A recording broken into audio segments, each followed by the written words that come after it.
ఆయనను నీవు నీ కొరకు వచ్చాడని, నీకు నీతిని, నీకు మహిమను, నీకు సమాధానమును, నీకు విడుదలను, నిన్ను పరిశుద్ధ పరచడానికే ఈ లోకమునకు వచ్చిన రాజు అని నువ్వు గ్రహించగలిగితే, జన సమూహములలో అనేకులు బట్టలను పరిచినట్లు నువ్వు కూడా ఏం చేస్తావు తెలుసా?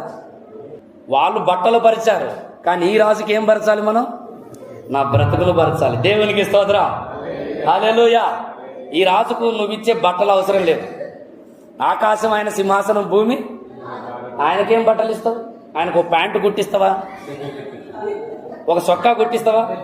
మీలో ఎవరికైనా దేవునికి ప్యాంటు కుట్టియాలనుకుంటే, సొక్కా కుట్టియాలనుకుంటే, దేవునికి వస్త్రాలంకరణ చేయాలనుకుంటే గుర్తుపెట్టుకోండి, ఆయన కొలతలు ఆకాశం ఆయన సింహాసనం, భూమి ఆయన పాదపీఠం.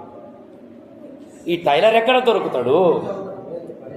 ఆయన కుట్టించడానికి వస్త్రాలు ఎక్కడ దొరుకుతాయి? ప్రపంచంలో ఉన్నటువంటి వస్త్రాల షాపులన్నీ కలిపిన ఈ దేవునికి ఒక జత కూడా కుట్టియాలి. ఈ దేవునికి జతలు కాదు కుట్టియాల్సింది.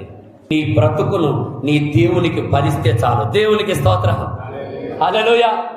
అయ్యా నా బట్టలు కాదయ్యా, నా బ్రతుకు నీకు. దేవునికి స్తోత్రం. సజీవ యాగముగా మీ శరీరములను ఆయనకు సమర్పించండి. నీ బ్రతుకును సమర్పించండి. నీ ఆలోచన, నీ నడవడిక, నీ ప్రవర్తన, నీ హావభావాలు, నీ క్రియలు, నీ జీవితంలో ఉన్నటువంటి నీ స్వయం, నీ ప్రవర్తన అంతటి యందు ఆయన అధికారమునకు, అదే నిన్ను నీవు పరుచుకోవటం అంటే. హల్లెలూయా. ఈ మట్టలాదివారపు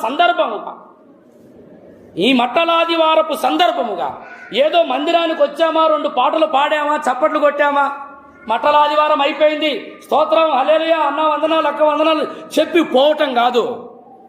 ఈ మట్టలాదివారపు సందర్భమున నువ్వు చేయవలసిన కార్యములలో ఒక కార్యం ఏమిటంటే, ఈ రోజైనా నీ బ్రతుకును ప్రభువుకు సంపూర్ణముగా పరచడం నేర్చుకో. హల్లెలూయా.